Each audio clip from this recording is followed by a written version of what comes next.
Eu tinha 15 anos e trabalhava em um parque de diversões no norte de Nova York. Isso aconteceu há 1 ano, e até hoje, ao relembrar, sinto um arrepio. Era um típico domingo de outubro, um dos últimos dias antes do parque fechar até maio. Parecia que seria apenas mais um dia comum, mas eu estava completamente enganado. Após 5 horas de trabalho, chequei meu relógio. 4h55 da tarde. Faltavam apenas 5 minutos para o fim do meu turno. Alívio e cansaço tomavam conta de mim enquanto começava a organizar minhas coisas. Foi quando um homem, de barba desgrenhada e cabelos desordenados, se aproximou. Ele vestia uma camiseta cinza, manchada, e calças de moletom pretas gastas e rasgadas. Pensei comigo, só mais esse e estou livre. Perguntei, posso te ajudar? Ele ficou me encarando por alguns segundos, virando a cabeça de um lado para o outro, como se estivesse sendo seguido. Aquilo começou a me deixar desconfortável e insisti, posso te ajudar? Agora meu tom já soava mais impaciente. Ele me olhou por mais alguns instantes antes de responder, gaguejando. Onde são os banheiros? Sua voz era baixa, quase um sussurro. Tentei parecer amigável e disse, sobe a colina à direita. O homem começou a caminhar, mas continuava me observando enquanto se afastava, e eu, cada vez mais tenso, evitei olhar diretamente para ele. Logo em seguida, meu colega de trabalho chegou para me render. Peguei minhas coisas e saí praticamente correndo até a sala dos funcionários para encerrar meu turno. Depois de passar no banheiro e trocar de roupa, fui para o estacionamento esperar Samuel, um amigo de 17 anos, que ia me dar carona. O tempo parecia não passar, até que finalmente ele apareceu. Fomos a uma lanchonete local comer um cheeseburger. Enquanto estávamos lá, notei algo que me deixou inquieto. O mesmo homem de antes, aquele que eu tinha ajudado no parque, estava na lanchonete, sentado algumas mesas atrás, olhando diretamente para mim. Meu coração disparou de novo. Falei com Samuel sobre o que estava acontecendo, mas ele apenas deu de ombros. Deve ser só uma coincidência, Ben. Não esquenta.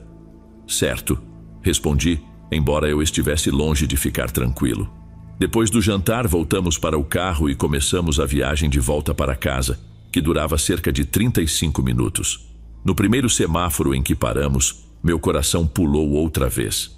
Lá, no carro ao lado, um Honda branco, estava o mesmo homem do parque e da lanchonete me encarando novamente.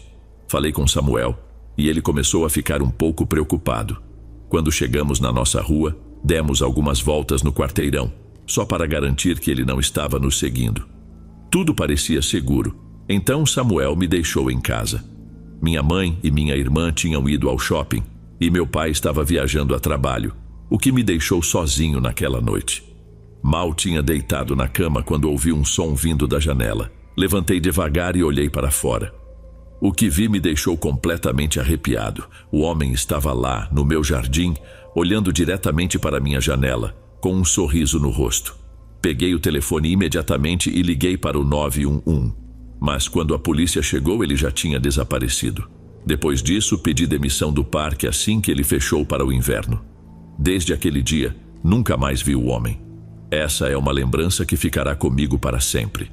Antes de irmos para o próximo relato, se você é novo por aqui, não se esqueça de se inscrever no canal e ativar o sininho para receber as próximas histórias. Sua presença é importante e seu apoio é essencial. Bem, vamos continuar.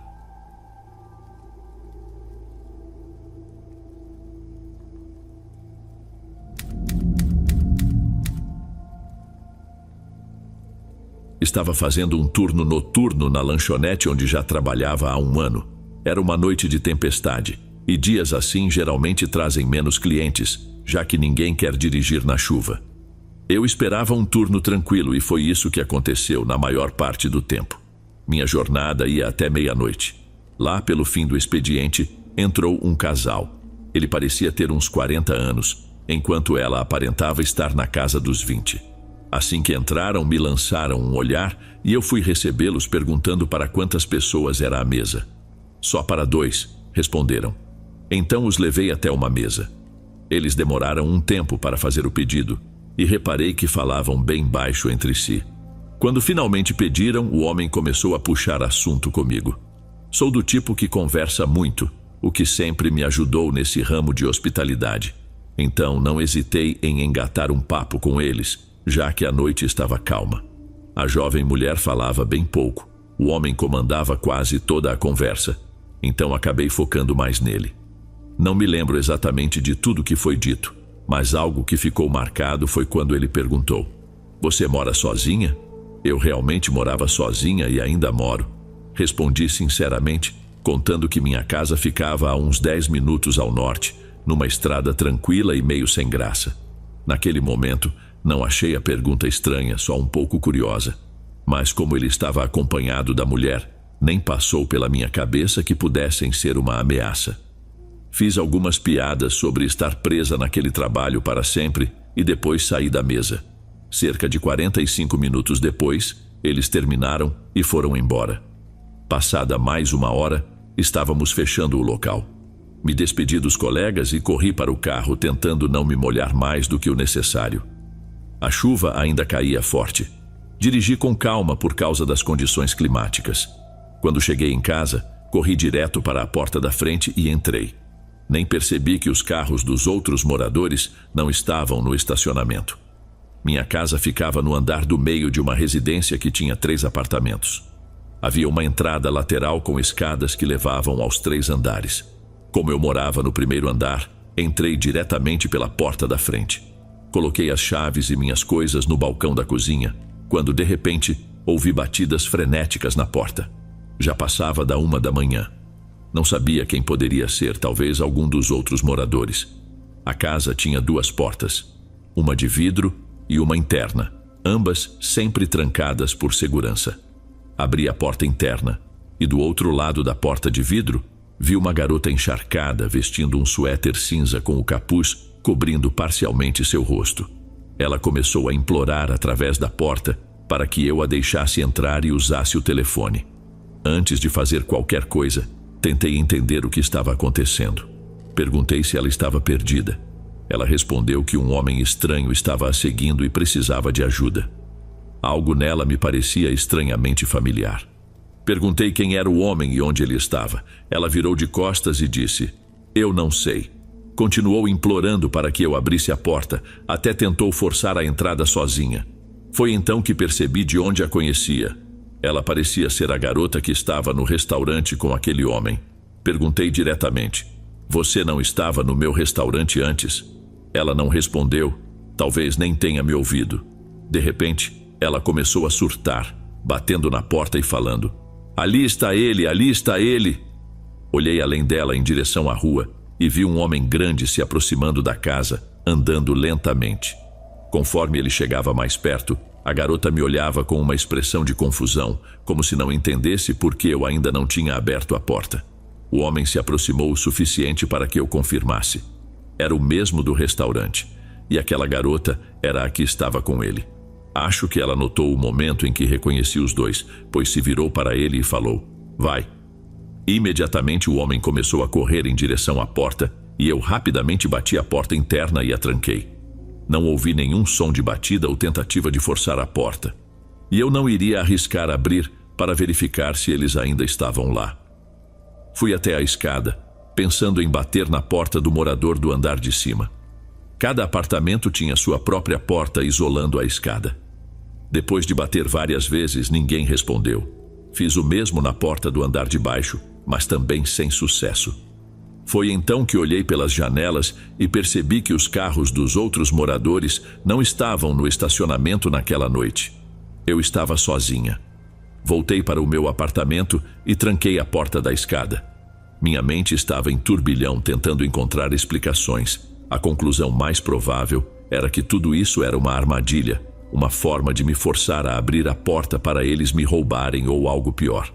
Agora, tudo fazia sentido. O porquê daquela pergunta, "Você mora sozinha?", que o homem tinha feito. Sentei no sofá por alguns minutos tentando processar tudo, enquanto o único som que me envolvia era o da chuva forte lá fora. Pensei em chamar a polícia, mas hesitei. Depois de alguns minutos, fui ao banheiro me preparando para dormir. Foi então que ouvi um som de batida. Parei tentando entender de onde vinha, e percebi que o som vinha da porta da escada. Fui até lá, acreditando que poderia ser um dos vizinhos. Perguntei: quem é? Não houve resposta, mas logo em seguida, mais uma batida. Falei os nomes dos outros moradores, mas nada. Então, disse firmemente: se você não se identificar, vou chamar a polícia. Minha voz estava mais alta, quase gritando. Eles certamente me ouviram, mas em vez de responder, bateram mais uma vez.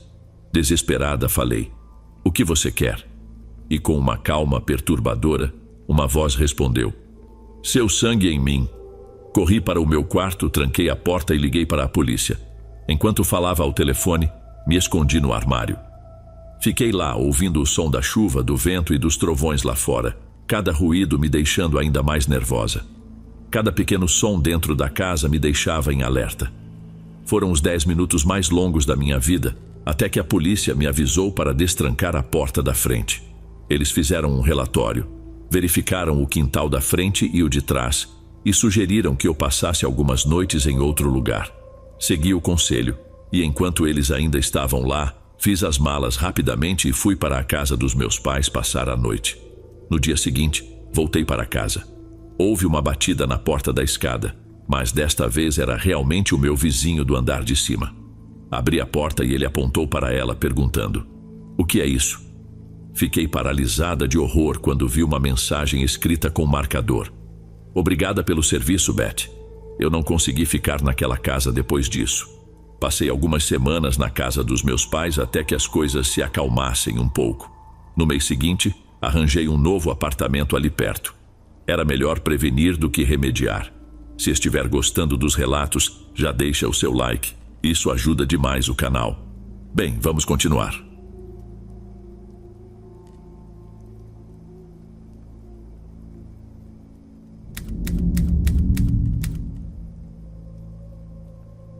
Eu costumava iniciar meu expediente todos os dias às 9 da manhã em uma fábrica em Atlacomulco, estado do México.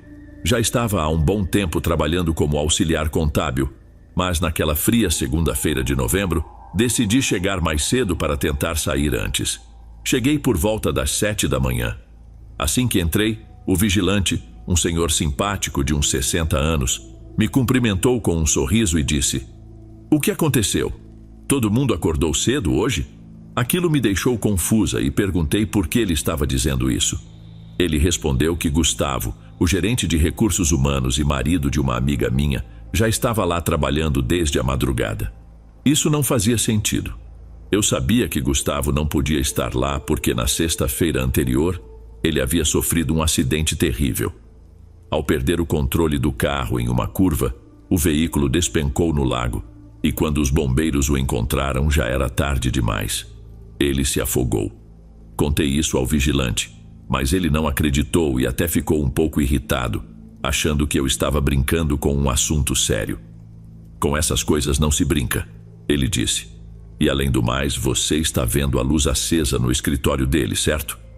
Mortos não acendem luzes, ou acendem? Eu insisti, afirmando que estava falando a verdade. E ele, para provar seu ponto, me mostrou as imagens das câmeras de segurança. Para o meu horror, lá estava Gustavo claramente entrando pela porta da rua. Ao ver minha reação, o vigilante começou a suspeitar que algo estava errado. Ele percebeu que de fato Gustavo não o havia cumprimentado como de costume. Embora estivesse escuro e com neblina, nada lhe chamou a atenção nas câmeras de segurança. Não conseguimos ver o rosto de Gustavo, apenas a sua silhueta que caminhava direto para os escritórios antes de desaparecer na escuridão. Ficamos em silêncio por um tempo. Eu estava aterrorizada e não tinha coragem de ir sozinha até os escritórios. Por isso, senti um grande alívio quando o vigilante disse: não vá sozinha, eu te acompanho. Ele pegou rapidamente sua lanterna e as chaves e seguimos em direção aos escritórios. Enquanto nos aproximávamos, vimos sombras através da persiana do escritório de Gustavo, como se alguém estivesse procurando algo lá dentro. Quando o vigilante tentou empurrar a porta, achando que estava aberta, ele soltou algumas palavras de surpresa. Naquele momento, eu não entendi o porquê, até vê-lo tirar as chaves para destrancar a porta. Meu coração disparou. Estava logo atrás dele e, sem querer, esbarrei nele quando ele congelou de repente. Olha, disse ele. No chão havia pegadas de sapatos molhados. Ficamos paralisados por alguns segundos, que para mim pareceram uma eternidade. Então o vigilante tomou coragem e, ao abrir a porta, começou a gritar palavrões, como se estivesse tentando afugentar alguém. Finalmente, entramos. Assim que demos o primeiro passo para dentro, ele saiu correndo, me deixando ali, sozinha e paralisada pelo medo. Com os olhos fechados, comecei a rezar alguma coisa, mas não lembro exatamente o que. Estava dividida entre fugir ou tentar entender o que estava acontecendo. Respirei fundo e, quando abri os olhos, não havia mais ninguém no escritório. No entanto, sobre a mesa vi papéis todos encharcados, o que me causou um arrepio intenso. Com muito medo, aproximei-me da mesa e peguei um dos documentos. Pode parecer inacreditável, mas o papel que peguei era uma apólice de seguro de vida em nome da minha amiga. Gustavo havia feito esse seguro para garantir que, caso ele morresse, ela receberia o valor. No entanto, ninguém sabia da existência desse documento. Eu estava completamente absorvida na leitura quando o vigilante, de repente, gritou para que saíssemos dali. Sem pensar duas vezes, corri em direção à saída, ainda com o papel na mão. Quando chegamos à guarita, ambos aterrorizados, vimos o gerente-geral parado na entrada. Ele quase nunca chegava tão cedo, mas, por coincidência, estava lá naquele momento para avisar os funcionários de que Gustavo havia falecido na sexta-feira passada, afogado no lago. Algo que até então apenas eu sabia por ser próxima da esposa de Gustavo. Se ainda estiver por aqui, deixe nos comentários o horário que estiver assistindo. Bem, vamos continuar.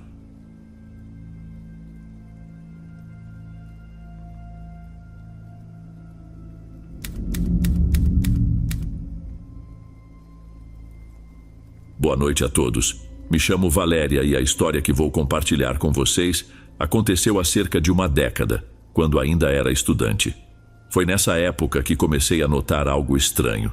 Eu conseguia sentir a presença ou energia de pessoas e coisas que não conseguia ver ou que nem conhecia.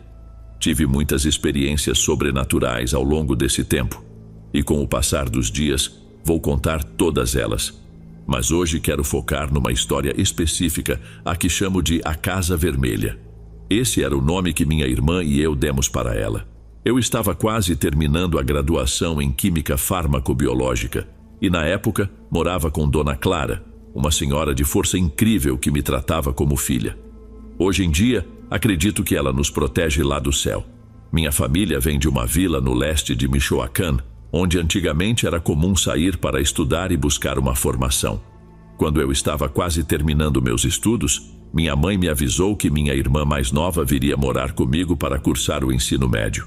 Naquele momento, assumi a responsabilidade de cuidar dela e pensei: não posso deixá-la morando aqui.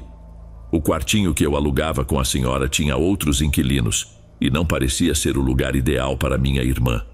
Ou talvez fosse meu instinto protetor, me dizendo que ela merecia um espaço melhor. Decidi então buscar uma casa onde pudéssemos viver sozinhas, e finalmente encontrei uma. Era uma casa grande e colorida, com árvores enormes e 2 quartos bem espaçosos. Um detalhe que nos chamou bastante atenção foi a banheira enorme. Então, decidimos alugá-la. No dia em que fomos fazer uma limpeza pesada no lugar, senti algo estranho, como se houvesse alguém nos observando. Comentei com minha irmã: tem algo aqui. Ela, achando graça, respondeu: você já está falando igual ao Carlos Trejo? Rimos juntas, mas no fundo, eu sabia que aquilo não era só uma piada, algo ali não estava certo. A propósito, Carlos é uma figura conhecida no México, famoso por investigar e documentar fenômenos paranormais. A casa estava imunda e levamos quase uma semana para limpar cada canto dela. Depois de muito esforço, finalmente nos mudamos, muito felizes. Na primeira noite, cada uma foi para o seu quarto, até que um barulho alto ecoou da cozinha, como se alguém estivesse mexendo nas panelas ou derrubando objetos. Minha irmã me enviou uma mensagem: você ouviu? Acho que alguém entrou na casa. Eu disse para ela se esconder no armário e não sair. Como irmã mais velha, senti que precisava tomar coragem e ver o que estava acontecendo para protegê-la. Quando fui verificar, para minha surpresa, não havia ninguém e as panelas estavam todas no lugar. Desde aquela noite, os barulhos se tornaram frequentes. Às vezes vinham da cozinha, outras vezes do banheiro, onde parecia que alguém chutava ou mexia em recipientes de plástico dentro da banheira. Com o tempo, acabamos nos acostumando com esses sons, mas toda vez que alguém novo entrava na casa, era incomodado ou ouvia seu nome no corredor. Isso aconteceu com o meu namorado, que na época ainda não era meu marido. Quando ele tentou atravessar o corredor para abrir a porta, foi tomado por um medo inexplicável que o impediu de continuar. Ele disse que sentiu um frio estranho e ouviu nitidamente uma voz de mulher sussurrando em seu ouvido. Naquele momento, eu estava preparando o café da manhã quando ouvi batidas fortes na porta. Corri para ver o que estava acontecendo e encontrei meu namorado, pálido e completamente abalado. Depois de acalmá-lo, ele me contou tudo. Dias depois, algo similar ocorreu com minha irmã. Ela ouviu a mesma voz feminina chamando por ela no corredor. Quando minha mãe nos visitou, também não foi diferente. Enquanto preparava um pozole, meu prato favorito, eu estava sentada fazendo tarefas, até que um balde de plástico foi lançado do balcão em direção a ela, atingindo-a nas costas. Ficamos em choque, e tudo o que minha mãe disse foi: "Filha, por favor, saiam desta casa." Ela precisava voltar ao vilarejo no mesmo dia, já que era diretora do centro de saúde e tinha muito trabalho. Minha irmã não queria que ela fosse embora, então, depois de muita insistência, minha mãe concordou em ficar até a manhã seguinte, partindo às 5 da manhã para chegar a tempo. Naquela madrugada, enquanto saía, algo a fez olhar para a janela da cozinha, como se alguém a estivesse observando. Ela pensou que talvez uma de nós tivesse acordado, mas o que viu foi um rosto assustador, com uma expressão demoníaca, olhando diretamente para ela.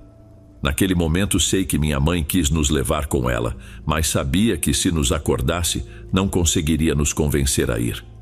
Tudo o que pôde fazer foi nos abençoar antes de partir. Já estávamos morando lá há bastante tempo, e apesar de tudo, não queríamos sair. Minha mãe respeitava nossa decisão, mesmo ficando cada vez mais desconfortável com isso. Lembro de uma vez em particular, quando a dona da loja me disse: "Menina, não quero te assustar, mas preciso te contar. À noite, quando fecho a loja e vou embora, sempre vejo a senhora Teresa sentada no seu corredor. A velhinha que morou ali por tanto tempo. Ela fica lá, com a cabeça baixa, coberta, como se ainda estivesse vendendo seus doces do jeito que fazia quando estava viva." Fiquei paralisada, sem saber o que dizer, e então ela continuou: "A Teresa morreu sozinha naquele quarto ali." E apontou para a janela que dava para a rua. Foi nesse momento que senti um arrepio, porque aquele era o meu quarto. Contei essa história para minha irmã, e ela me disse que uma amiga dela, que veio de Tlapujarruá para nos visitar, teve um ferro de passar jogado em sua direção. Ficamos apavoradas, pois percebemos que a entidade não estava apenas fazendo barulhos ou mexendo em objetos. Ela conseguia mover coisas físicas, e isso nos colocava em perigo real. Algumas semanas depois, bolas de plástico começaram a aparecer pela casa. No início, pensamos que fossem das crianças da vizinhança e que os gatos as traziam para dentro. Colocávamos as bolas no pátio, esperando que alguém as pegasse, mas ninguém nunca vinha. Havia uma bola em especial que sempre voltava, mesmo que a jogássemos fora. Ela sempre aparecia no quarto da minha irmã, e começamos a acreditar que talvez também tivéssemos o espírito de uma criança por lá, porque as travessuras continuavam. Ele escondia nossos objetos, e a bola sempre voltava ao mesmo lugar. Era sempre a mesma bola de plástico imitando uma de futebol. Nos acostumamos tanto que até demos um nome ao menino fantasma: Simon. Quando as travessuras começavam, dizíamos no ar: "Já chega, Simon." E para nossa surpresa, ele parava por um tempo. Certa madrugada, por volta das 3 horas, eu estava na sala fazendo tarefas. Minha irmã havia viajado para o vilarejo e eu estava sozinha em casa. Estava tão concentrada que quase me esqueci de onde estava, até sentir um calafrio inexplicável. ouvi distintamente as folhas das árvores se arrastando pelo pátio, como se uma brisa as levasse de um lado para o outro. Também percebi o som da maçaneta do quarto da minha irmã girando, como se alguém estivesse tentando abrir a porta. Aquela porta tinha um jeito específico para ser aberta, não era simples. Sozinha, ela jamais se abriria, mas de repente foi o que aconteceu. A gata que estava ao meu lado levantou-se com o pelo todo arrepiado, olhando diretamente para o quarto. O medo me dominou e corri para o meu próprio quarto rezando enquanto fechava a porta. Mas quanto mais eu rezava, mais a madeira da porta rangia. Supliquei a Deus por ajuda e, como se fosse um sinal final, um livro de hematologia caiu da estante, batendo no chão. Apavorada, me joguei na cama e continuei rezando até que por fim o sono me venceu. Alguns dias depois, quando minha irmã retornou, decidi não contar nada sobre o que aconteceu para não assustá-la ainda mais. Tentei agir normalmente. No entanto, não conseguia tirar da cabeça que o que aconteceu naquela noite não era coisa de Simon. Um tempo depois, uma amiga da minha irmã veio nos visitar com sua filhinha pequena. Para nossa surpresa, a menina, que tinha cerca de 2 anos, se recusava a ficar na casa, e muito menos entrar no quarto da minha irmã.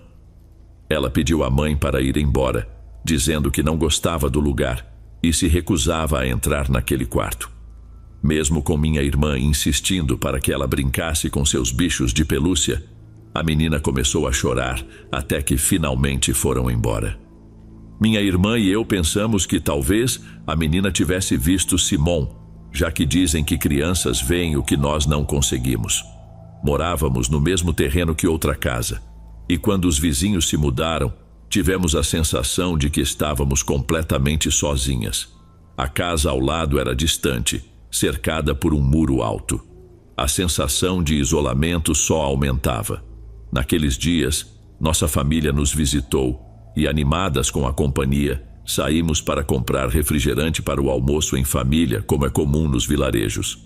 Ao voltarmos, perguntei se alguém havia pegado os limões no pátio, como eu havia pedido. Um dos meus tios respondeu: "Não pegamos porque ficamos com vergonha da senhora que estava lavando roupa. E se ela dissesse que os limões eram dela e não podíamos pegar?"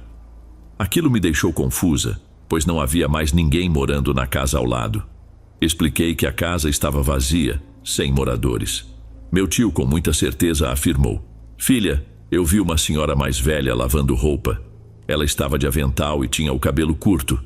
Naquele momento me lembrei do que a senhora da loja havia mencionado sobre Dona Teresa, mas apenas disse ao meu tio que talvez alguém tivesse ido buscar algo que faltava. Apesar disso, eu sabia que estávamos sozinhas. Sabia exatamente o que meu tio havia visto. Algumas semanas depois, meu outro tio, irmão da minha mãe e mecânico, veio me visitar porque meu carro não estava funcionando bem. Já havia levado a diversos profissionais, mas ninguém conseguia resolver o problema. Ele se ofereceu para consertá-lo na Casa Vermelha e aceitei a ajuda. Enquanto ele trabalhava no carro, fui para o trabalho. Quando voltei, ele me contou que uma senhora entrou e o cumprimentou. Descreveu exatamente a mesma mulher que meu outro tio tinha visto e mencionou que ela também estava lavando roupas. Comentei: "O tio Rodolfo também viu essa senhora, mas não há ninguém morando aqui.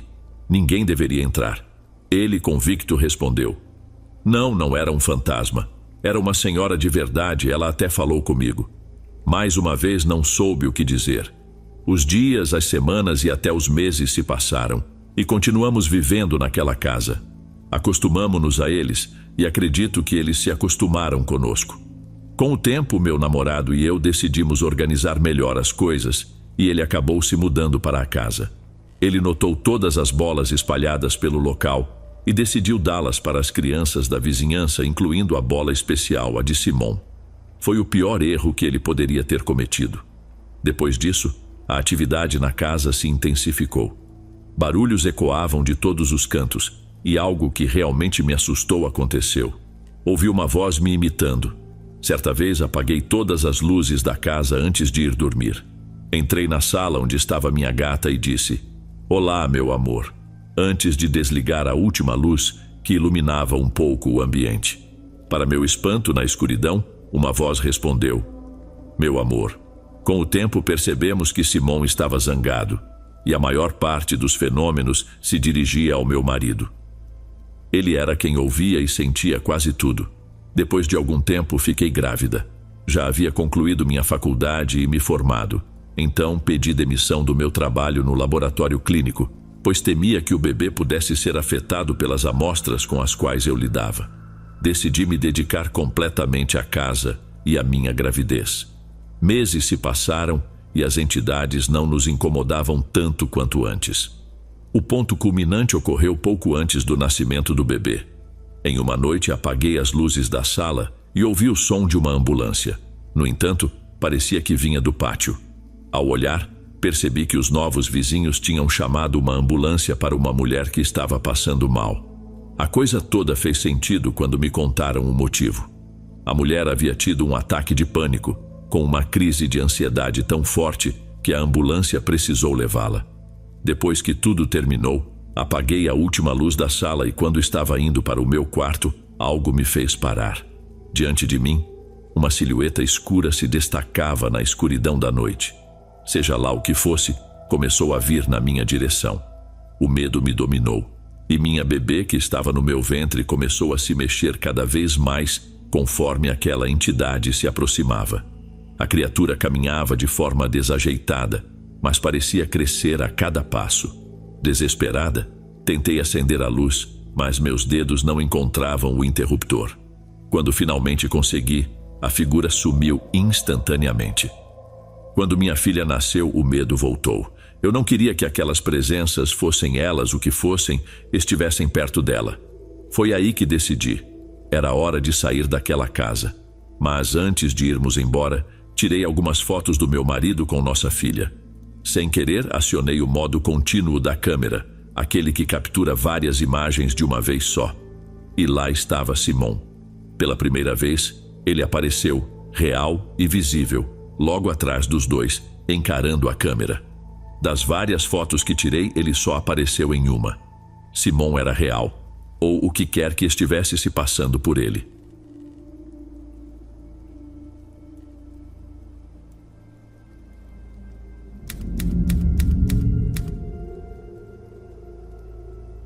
Meu nome é Héctor, atualmente moro em Ciudad Lerdo, Durango, e tenho 44 anos. O que vou contar aconteceu quando eu tinha 14 anos. Naquela época vivíamos em Nuevo Laredo, Tamaulipas. Meu pai era o capataz de um rancho de gado chamado Santo Tomás, que ficava no quilômetro 14 da estrada que liga Nuevo Laredo a Monterrey, Nuevo León. O portão do rancho estava à beira da estrada, mas a sede ficava a uns 12 quilômetros para dentro. A família era formada pelo meu pai, minha mãe, meu irmão mais novo e eu. Vivíamos como crianças felizes, aproveitando as atividades no rancho, como arrebanhar o gado para os currais, onde eles eram desparasitados, vacinados e outros trabalhos semelhantes eram feitos. No fim da tarde, saíamos a cavalo para fazer rondas ao redor das cercas, afastando caçadores ilegais, que na época eram comuns. A área era rica em fauna, com veados, codornas, tatus, coiotes, perus selvagens e até mesmo pumas, gatos do mato e carneiros. Muitos ranchos da região eram destinados à caça esportiva, com espécies introduzidas para esse fim. Adorávamos essas rondas a cavalo. Os cavalos eram dóceis, mas muito fortes e confiáveis. Em alguns momentos, também nos banhávamos nos tanques de água, que eram abastecidos com água dos poços e usados para saciar a sede do gado. Tudo aconteceu numa tarde, depois de terminarmos o trabalho por volta das 4.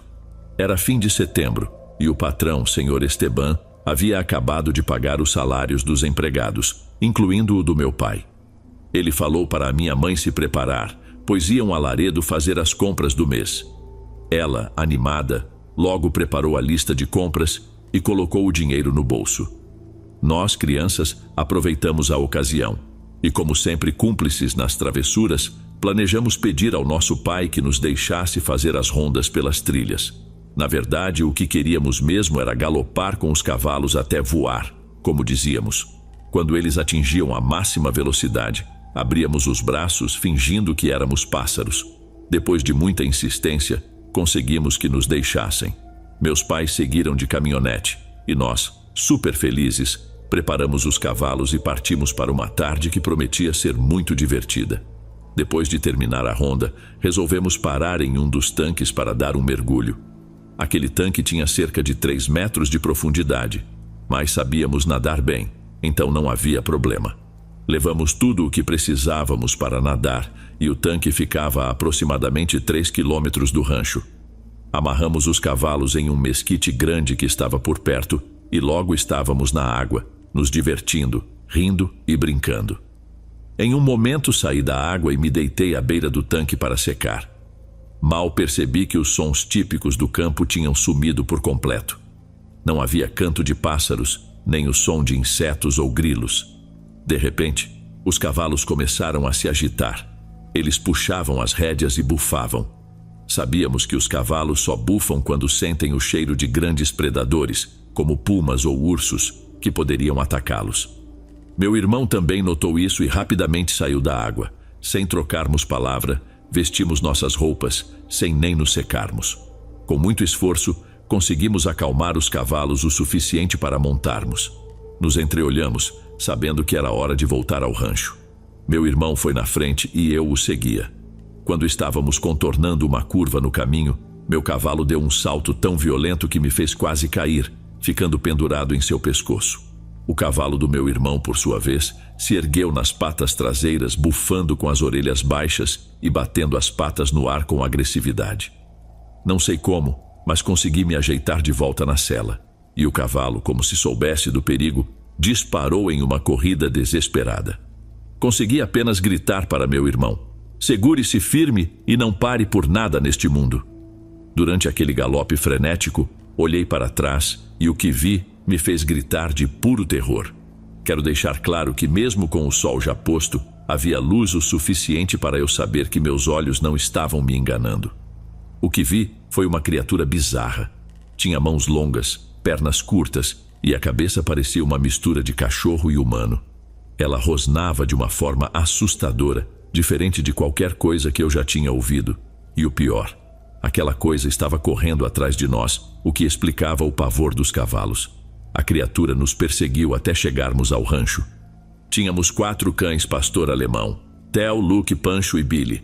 Eles eram ferozes, sempre prontos para proteger o rancho, inclusive matando os coiotes que tentavam invadir para comer as galinhas da minha mãe. Eram cães realmente muito valentes.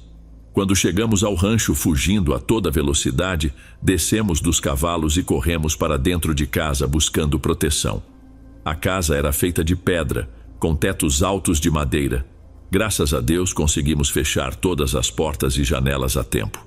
Coloquei meu irmão no zarzo, uma plataforma próxima ao teto onde minha mãe guardava alimentos como verduras e tortilhas.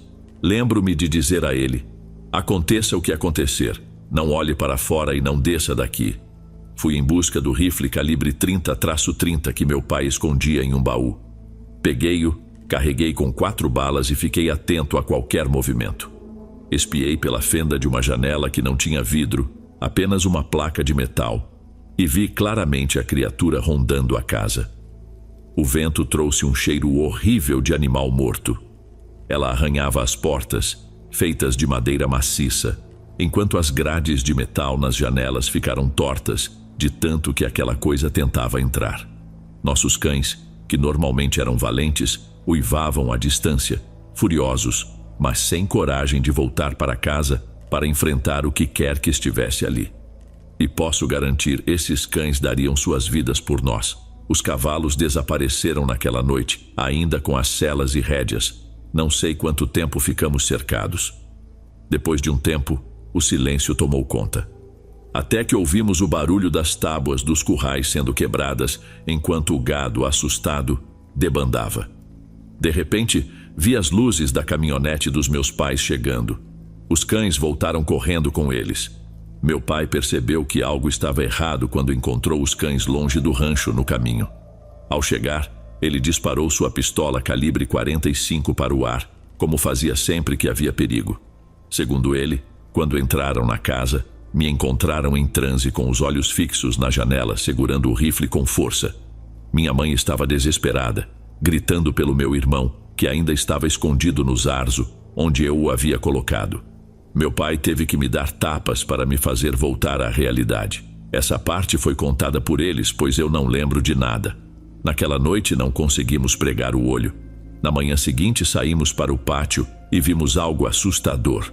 Pegadas que pareciam de pés e mãos humanas, como se algo tivesse andado de quatro. O mais estranho era que as marcas nas portas pareciam garras de urso, e o cheiro, um odor horrível de animal morto que persistiu por semanas. Os cães estavam agitados, farejando, rosnando e indo de um lado para o outro claramente nervosos. Os cavalos que desapareceram só voltaram 3 dias depois. Quanto ao gado, foi um trabalho quase impossível trazê-los de volta aos currais, que tivemos que reconstruir. Meu irmão e eu ficamos vários dias sendo benzidos com ovos e peru, que é uma planta de uma árvore usada em rituais de proteção espiritual, porque não conseguíamos parar de ter pesadelos terríveis. A mulher que fez a limpeza espiritual falou para minha mãe que o que nos perseguiu era uma gual, que na tradição local refere-se a uma entidade sobrenatural, e que deveríamos ter muito cuidado para nunca ficarmos sozinhos, especialmente à noite. O patrão até ofereceu mais dinheiro para que meu pai continuasse trabalhando no rancho, mas depois de algumas semanas, nem ele, nem os outros empregados aceitaram ficar. Acabamos deixando o lugar, e até hoje nunca voltamos. Agora, com 44 anos, ainda tremo incontrolavelmente ao lembrar daquela tarde.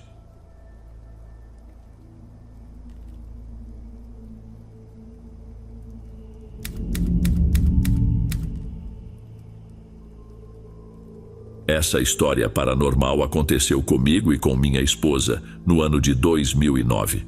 Tudo se desenrolou em um hotel barato na Europa.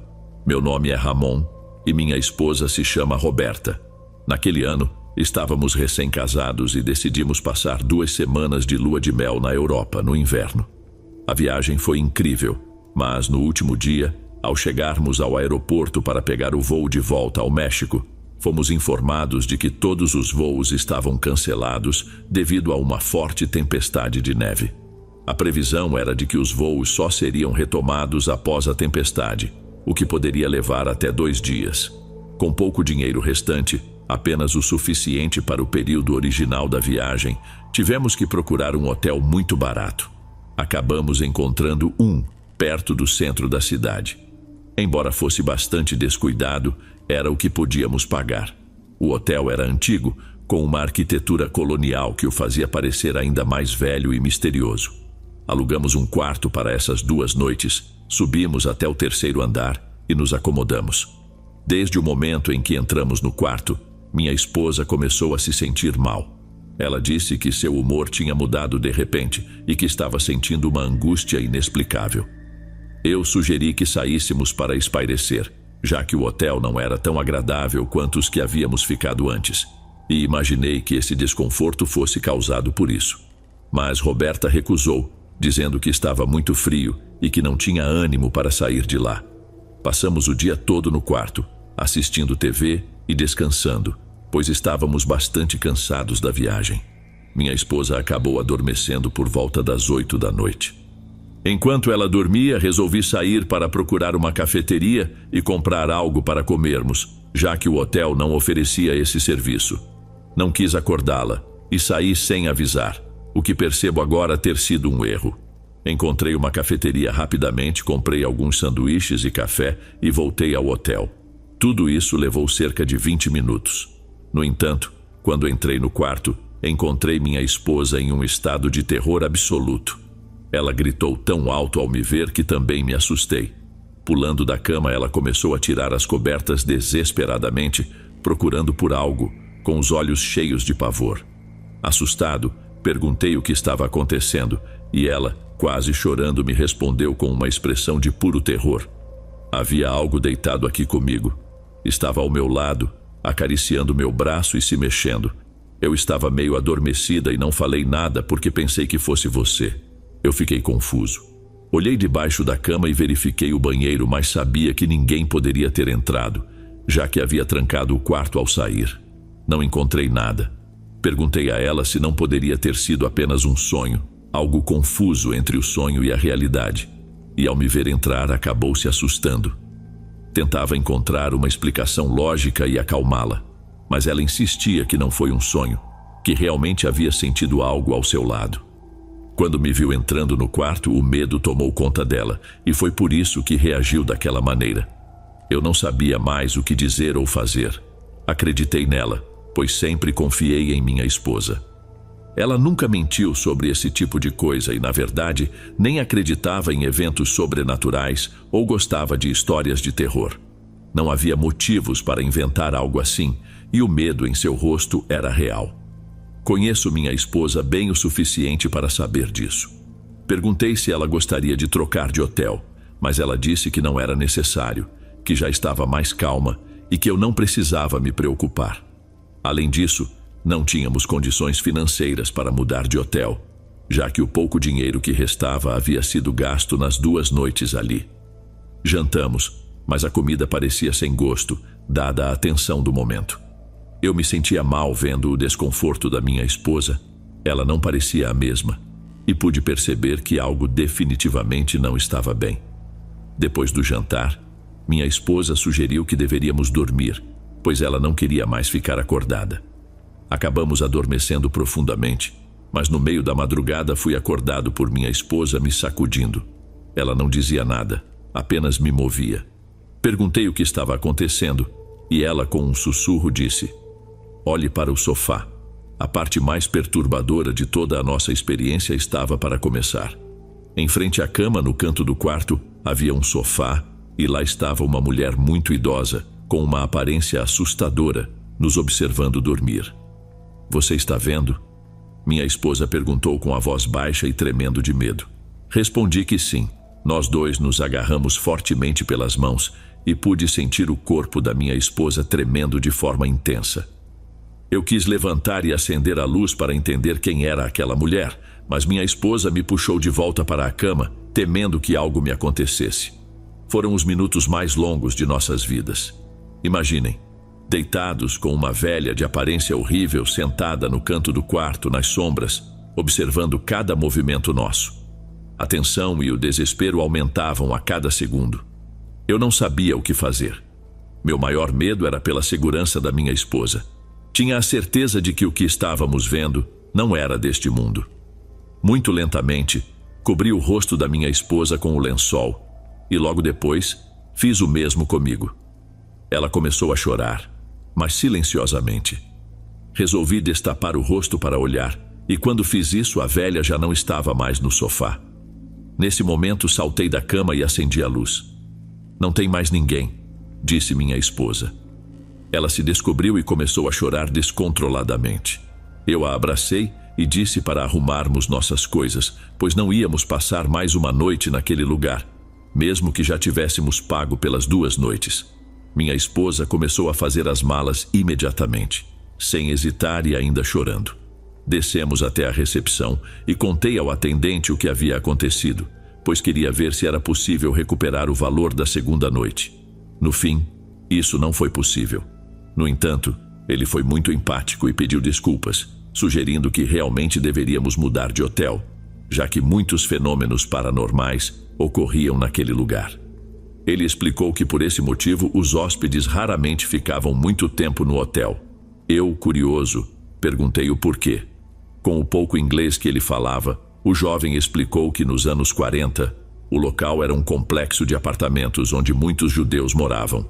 A maioria deles foi assassinada em seus próprios apartamentos durante a ocupação nazista. Ao ouvir isso, foi demais para mim e para minha esposa. Saímos imediatamente do hotel. Assim que pisou na rua, minha esposa disse que foi como se finalmente tivesse conseguido respirar ar fresco. Toda a angústia que ela sentia sumiu no mesmo instante. O que aconteceu com ela e o que a deixou tão mal foi estar naquele lugar que tinha uma energia carregada pelas crueldades cometidas no passado. Não sabemos se a mulher que vimos enquanto dormíamos era uma judia que perdeu a vida ali, mas é bem possível.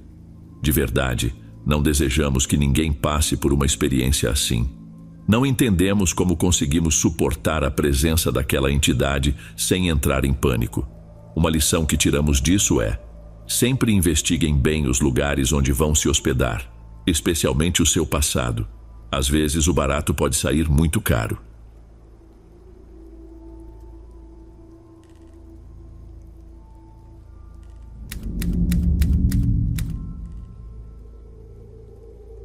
Oi, Dom. Como você está? Me chamo Sofia e queria dividir com você algo que aconteceu comigo e com meu namorado enquanto estávamos de férias em um hotel na Flórida. Ele tinha tirado uma folga do trabalho em outubro e, como o clima na nossa cidade estava bem frio, decidimos ir curtir a praia. Estava buscando opções de hotéis mais acessíveis, mas que ainda fossem bonitos e aconchegantes. Acabamos descartando os que ficavam à beira-mar, já que os preços eram bem altos. Depois de algumas pesquisas, encontrei um hotel pequeno que parecia ótimo e de bônus tinha uma piscina. Não era exatamente de frente para a praia, mas ficava a poucas quadras, então achei uma boa escolha, especialmente pelo valor. Chegamos pela manhã e logo fizemos o check-in. Tudo estava conforme as fotos. O lugar era muito limpo e confortável. A única coisa que me incomodou um pouco foi o fato de nosso quarto ficar no térreo, com a janela de frente para a área da piscina. Fiquei com receio de que o barulho pudesse atrapalhar nosso descanso. No entanto, logo vi que a piscina fechava às 7 da noite e ninguém poderia ficar lá depois desse horário, o que me deixou mais tranquila. Após nos instalarmos, fomos direto para a praia onde passamos o dia inteiro. Já era mais de 11 da noite quando voltamos para o hotel, depois de termos passado um tempo em um bar bebendo alguns drinks. Assim que entramos no quarto, notei que as cortinas estavam abertas e, ao dar uma espiada, vi um senhor idoso deitado em uma das espreguiçadeiras, com um livro cobrindo o rosto. Achei curioso, já que a área da piscina deveria estar fechada após as 7. Mas, sem pensar muito nisso, fechei as cortinas e fomos dormir, pois estávamos exaustos. No dia seguinte, aproveitamos a manhã na piscina com os outros hóspedes e depois fomos à praia e a um shopping. Retornamos ao hotel por volta das 7h30 da noite. Meu namorado sugeriu que saíssemos para jantar ou pedíssemos algo no quarto. Como eu estava bastante cansada, optei por pedir algo no quarto. E foi aí que percebi novamente o mesmo senhor, deitado na espreguiçadeira com o mesmo livro cobrindo o rosto. Eu comentei com meu namorado sobre o quão estranho era ter alguém na piscina àquela hora, considerando que o regulamento do hotel proibia isso. Inclusive, a recepcionista tinha nos garantido que as portas da área da piscina eram fechadas pontualmente às 7 da noite. Meu namorado sugeriu que perguntássemos ao funcionário que nos trouxesse o jantar se seria permitido nadar depois desse horário. Ele estava com vontade de dar um mergulho e pensamos que talvez os funcionários estivessem cientes da presença do senhor que vimos antes. Quando o funcionário chegou com nossa comida, perguntei se era possível ir à piscina. Ele nos informou que não, explicando que as portas eram trancadas com um código de segurança acessível apenas para os funcionários. Comentei que tínhamos visto um senhor deitado na espreguiçadeira, inclusive na noite anterior. O funcionário, surpreso, pediu para dar uma olhada pela janela, já que era ele quem fazia a verificação todas as noites. Quando ele olhou, o senhor já havia sumido. O jovem nos perguntou se tínhamos certeza de que vimos alguém, pois não era possível que alguém estivesse na piscina após o horário de fechamento. Confirmamos que tínhamos plena certeza, inclusive mencionando que o vimos na noite anterior também. Ele disse que iria avisar a recepção para verificarem as câmeras de segurança. Depois disso, fechamos as cortinas e jantamos. Mas o episódio nos deixou bastante desconfortáveis, já que os funcionários do hotel pareciam não estar cientes de alguém do lado de fora. No dia seguinte, passamos o dia fora e só voltamos ao hotel por volta das 9 da noite. Encontramos o mesmo funcionário que nos havia servido na noite anterior. Ele nos cumprimentou e meu namorado aproveitou para perguntar o que havia acontecido com o senhor que vimos na piscina. Com uma expressão séria, o funcionário nos contou o que soubera com seus colegas. Ele disse que o senhor era o antigo dono do hotel, que havia falecido ali mesmo. Segundo ele, uma noite, homens invadiram o quarto do senhor e o assassinaram com um tiro no rosto. Supostamente ele tinha dívidas altas e estava envolvido em negócios ilegais. Meu namorado deu uma risada quando ouviu isso e, brincando, perguntou se eles estavam sugerindo que aquele homem era um fantasma. O funcionário não achou graça e, com seriedade, disse que sim. Acrescentou que não éramos os primeiros hóspedes a vê-lo na piscina. Contou que, em vida, aquele era o local favorito do antigo dono do hotel. Ele nos recomendou que não abríssemos as cortinas e se desculpou em nome do hotel. Completamente perplexos, voltamos ao quarto. Meu namorado ainda achava que era uma história inventada pelos funcionários, algo como uma lenda urbana, mas eu já estava assustada e segui o conselho do funcionário, evitando abrir as cortinas. Eu tinha medo de ver aquele homem novamente. Mais tarde, por volta das 4 da manhã, acordei para ir ao banheiro e ouvi um som estranho, como se alguém estivesse batendo na janela. Quando percebi que o barulho vinha de fora, o pavor tomou conta de mim. Acordei meu namorado, que também ouviu as batidas. Irritado, ele se levantou e, com coragem, abriu as cortinas. E lá estava o senhor, a poucos centímetros da nossa janela. Mas desta vez conseguimos ver o seu rosto. Estava completamente desfigurado. Meu namorado soltou as cortinas em pânico e eu fiz o mesmo. Saímos correndo do quarto e logo os funcionários vieram nos perguntar o que havia acontecido.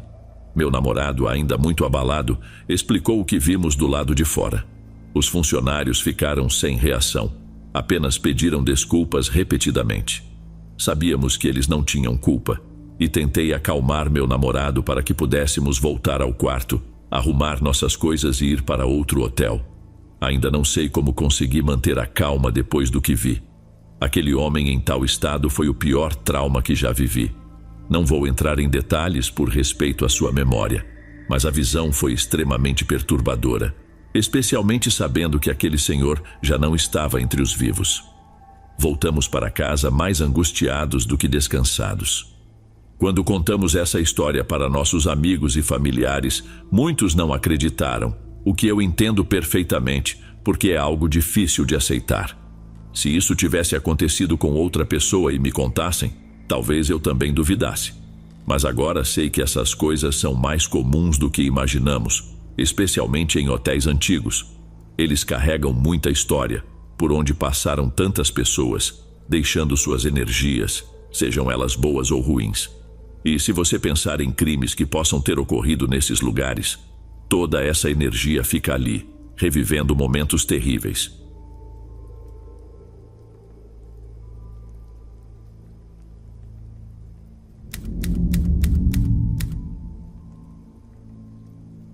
Olá, Dom.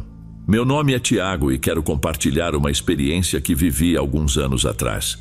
Tudo aconteceu enquanto eu e minha esposa estávamos hospedados em um hotel no Caribe, durante as nossas férias de verão. Foi um presente dos nossos filhos e nós estávamos ansiosos para curtir, relaxar e esquecer das preocupações cotidianas. No entanto, essa expectativa foi interrompida por algo que vou contar agora. O hotel era composto por diversas fileiras de prédios. Do nosso quarto, que ficava no 12º andar, tínhamos uma vista para outro prédio do mesmo complexo. Chegamos na tarde daquele dia e logo que entramos no quarto, ficamos impressionados com a beleza e o conforto. Após uma breve soneca, já que estávamos exaustos da viagem, minha esposa decidiu tomar banho antes de descermos para jantar no restaurante do hotel, que tinha uma vista maravilhosa para o mar. Enquanto ela se preparava, fui para a varanda. Apesar de não ter vista para o mar, o vento fresco era revigorante. Sentei-me em uma das cadeiras e fiquei ali, apreciando o ambiente ao redor. Foi quando algo inusitado chamou minha atenção. Na varanda do quarto em frente ao nosso, havia uma jovem parada, olhando diretamente para mim. Ela não se movia. Usava um roupão longo que ia até os tornozelos e o quarto atrás dela estava completamente escuro. Não consegui ver seu rosto com nitidez devido à distância, mas dava para perceber que não havia expressão alguma. O olhar fixo dela me deixou desconfortável. Tentei ser educado e levantei a mão para cumprimentar a garota, mas ela não respondeu. Isso me deixou desconfortável. Então desviei o olhar e entrei no quarto, onde minha esposa estava terminando de se arrumar. Mais tarde, quando saí do banheiro, mencionei a garota e perguntei se minha esposa também a tinha visto.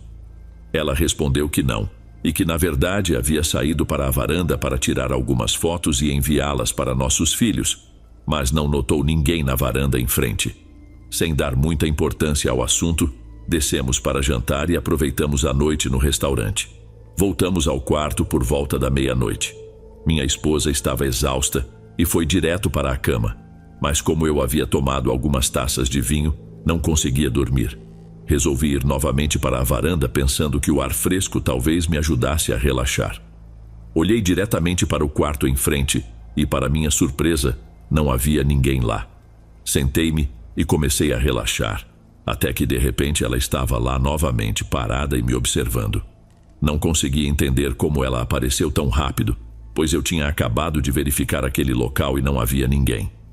O que mais me intrigava era o fato de que o quarto dela permanecia escuro o tempo todo, diferente dos outros quartos ao redor. Após cerca de 2 minutos de silêncio, ela continuava a me olhar fixamente, sem demonstrar qualquer emoção. Foi aí que decidi voltar para dentro e fechar as cortinas. Me deitei e felizmente consegui dormir até a manhã seguinte. Ao acordar, abri as cortinas e, como esperado, o balcão estava vazio. Minha esposa e eu nos arrumamos e passamos o dia inteiro fora em um passeio turístico. Voltamos ao hotel apenas às 10h30 da noite. Minha esposa foi tomar banho para se preparar para dormir, mas eu hesitei antes de ir à varanda novamente, temendo ver aquela garota misteriosa mais uma vez. Acabei ficando na cama, assistindo a um filme. Depois de tomar banho, me deitei, mas acabei despertando por volta das 2 da manhã. Não conseguia voltar a dormir, e como teria que acordar cedo no dia seguinte para outro passeio, decidi fazer um chá, daqueles que minha esposa costuma tomar para dormir. Para não perturbá-la, mantive a luz apagada e fui até a varanda, levando minha xícara. Honestamente, queria nunca ter feito isso. Sentei-me na mesma cadeira e, antes de qualquer coisa, olhei para a varanda do quarto em frente para garantir que a garota não estava lá. E de fato não estava. Continuei a beber o chá, esperando que o sono chegasse. Mas de repente, a jovem apareceu novamente. Só que desta vez, pela primeira vez, eu a vi se mover. Ela caminhava lentamente até o corrimão, apoiou as mãos e, sem hesitar, inclinou o corpo para frente até se lançar no vazio. Eu fiquei paralisado, em choque com o que acabara de testemunhar. Minhas mãos começaram a tremer tanto que deixei a xícara cair. O barulho acordou minha esposa, que veio até a varanda me perguntar o que eu estava fazendo e por que não estava dormindo. Eu levei alguns segundos para conseguir falar algo, até que finalmente disse: "A jovem se jogou." Minha voz tremia e repeti isso 2 vezes. Minha esposa, confusa, perguntou: "Que jovem?" Enquanto se aproximava de mim, finalmente consegui me levantar e disse que precisávamos ligar para a recepção imediatamente. Contei a ela o que tinha acabado de ver. Quando fizemos a ligação, a resposta foi incrivelmente fria. Eles disseram apenas para não nos preocuparmos, que cuidariam da situação, e nos desejaram uma boa noite antes de desligar. Eu fiquei atônito com a falta de reação. Esperei ouvir sirenes de ambulância ou algum movimento de patrulhas no hotel, mas o tempo passou e o lugar permaneceu em completa tranquilidade, como se nada tivesse acontecido. Eu já não aguentava mais a incerteza e disse à minha esposa que iria descer para entender o que estava acontecendo. Ela decidiu me acompanhar. Quando chegamos à recepção, tudo estava normal, como se nada tivesse ocorrido. Os funcionários pareciam tranquilos, rindo e assistindo a vídeos em seus celulares. Me aproximei da recepcionista e perguntei sobre a jovem que eu havia mencionado no telefone. Ela parecia não saber o que dizer, mas um outro funcionário ao lado respondeu: "Senhor, não se preocupe. Ninguém se jogou de nenhum andar. Fomos verificar por segurança, mas isso é algo que acontece com frequência. Hóspedes desse prédio costumam relatar ver uma jovem se jogando da varanda, mas nunca encontramos nada." Eu mal conseguia acreditar no que estava ouvindo. Fiquei irritado e perguntei se eles estavam tentando esconder algum acidente para proteger a reputação do hotel. Eles, com calma, tentaram me tranquilizar. Foi então que a recepcionista explicou: "O que o senhor viu aconteceu anos atrás. Uma jovem asiática que estava viajando sozinha se hospedou naquele quarto e, certa madrugada, se jogou, falecendo instantaneamente. Se quiser, pode verificar essa história na internet. Desde então, várias pessoas relatam vê-la repetindo o ato. Minha esposa correu para fora, olhou em volta e, ao voltar, disse que não havia nada no chão. Ela me perguntou se eu tinha certeza do que vi, e eu confirmei que sim. A recepcionista, então, nos mostrou no sistema que aquele quarto estava desocupado naquela noite e, na verdade, não era ocupado há muito tempo. Ficamos ali, perplexos, tentando processar o que nos diziam. Subimos de volta para o quarto, mas, obviamente, não conseguimos dormir pelo resto da noite. E nunca mais abrimos aquelas cortinas durante o resto da estadia. Ficamos mais 3 dias no hotel, tentando nos manter calmos, pois não queríamos preocupar nossos filhos, que tinham se esforçado para nos proporcionar essa viagem. Porém, depois daquela noite, nada mais foi o mesmo. Não conseguimos aproveitar as férias como planejado, e eu fiquei profundamente abalado por ter visto aquela garota se jogar, sabendo que ela nem sequer era real. Anos depois, decidimos contar essa história para nossos filhos, que também ficaram incrédulos. Até hoje, nem nós mesmos conseguimos acreditar totalmente no que aconteceu, mas aconteceu. Foi a única vez que vi algo que poderia ser chamado de fantasma, e sinceramente espero nunca mais passar por isso novamente.